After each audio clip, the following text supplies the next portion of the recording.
ಅಭ್ಯರ್ಥಿಗಳಿಂದ ಅರ್ಜಿಗಳನ್ನು ಆನ್ಲೈನ್ ಮೂಲಕ ಆಹ್ವಾನಿಸಿ ದಿನಾಂಕ 6-11-2021 ಕಾಲಾವಕಾಶ ನೀಡಿತ್ತು. ದಿನಾಂಕ 2-11-2021 ಕೆಸೆಟ್ ಪರೀಕ್ಷೆ ಫಲಿತಾಂಶ ಪಡೆದ ಅರ್ಹ ಅಭ್ಯರ್ಥಿಗಳು ಹಾಗೂ ಸಹಾಯಕ ಪ್ರಾಧ್ಯಾಪಕರ ಹುದ್ದೆಗಳ ನೇಮಕಾತಿಗೆ ಆನ್ಲೈನ್ ಮೂಲಕ ಅರ್ಜಿ ಸಲ್ಲಿಸಲು 20 ನವೆಂಬರ್ 2021 ಕಾಲಾವಕಾಶವನ್ನು ನೀಡಿ ವೇಳಾಪಟ್ಟಿಯನ್ನು ಪ್ರಕಟಿಸಿದ್ರು. ಇದು ಫಸ್ಟ್. ಇವಾಗ ಏನಾಗಿದೆ ಅಂತಂದ್ರೆ, ಪ್ರಸ್ತುತ ಸಹಾಯಕ ಪ್ರಾಧ್ಯಾಪಕರ ನೇಮಕಾತಿಯ ಗಣಕ ವಿಜ್ಞಾನ, ರಾಜ್ಯಶಾಸ್ತ್ರ, ರಸಾಯನಶಾಸ್ತ್ರ, ಎಲೆಕ್ಟ್ರಾನಿಕ್ಸ್, ಸಸ್ಯಶಾಸ್ತ್ರ, ಪ್ರಾಣಿಶಾಸ್ತ್ರ, ಅರ್ಥಶಾಸ್ತ್ರ ಮತ್ತು ಭೌತಶಾಸ್ತ್ರ ಓಕೆ ಈ ಹುದ್ದೆಗಳಿಗೆ ತತ್ಸಮಾನ ವಿಷಯಗಳ ವಿದ್ಯಾರ್ಥಿಯನ್ನು ನೀಡಿ ದಿನಾಂಕ ತತ್ಸಮಾನ ವಿದ್ಯಾರ್ಥಿಯು ಯಾವ ಹುದ್ದೆಗಳಿಗೆ ಸರಿಸಮಾನ ಅಂತ ಸರ್ಕಾರ ಏನ್ ಮಾಡಿದೆ ಅಂತಂದ್ರೆ 18-11-2021 ಒಂದು ರಾಜ್ಯಪತ್ರ ಗೆಜೆಟ್ ಅನ್ನ ಪ್ರಕಟಣೆ ಮಾಡಿದೆ.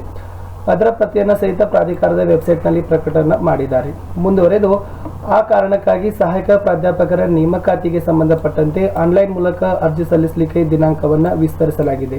ಸೊ ಇಲ್ಲಿಯವರೆಗೆ ನೇಮಕಾತಿಗೆ ಅರ್ಜಿ ಸಲ್ಲಿಸದೇ ಇರತಕ್ಕಂತ ಅರ್ಹ ಅಭ್ಯರ್ಥಿಗಳು ಇಲ್ಲಿಯವರೆಗೆ ಅರ್ಜಿಗಳನ್ನ ಸಲ್ಲಿಸಬಹುದು. ಅಂದ್ರೆ 30 ನವೆಂಬರ್ 2021 ಮಧ್ಯರಾತ್ರಿವರೆಗೆ ಅರ್ಜಿಗಳನ್ನ ಸಲ್ಲಿಸಬಹುದು. ಆಮೇಲೆ ಅರ್ಜಿ ಸಲ್ಲಿಸಿದ ನಂತರ ಶುಲ್ಕ ಪಾವತಿ ಮಾಡಲಿಕ್ಕೆ ಕಡೆ ದಿನಾಂಕ ಬಂದ್ಬಿಟ್ಟು ಡಿಸೆಂಬರ್ 6 ಕೂಡ.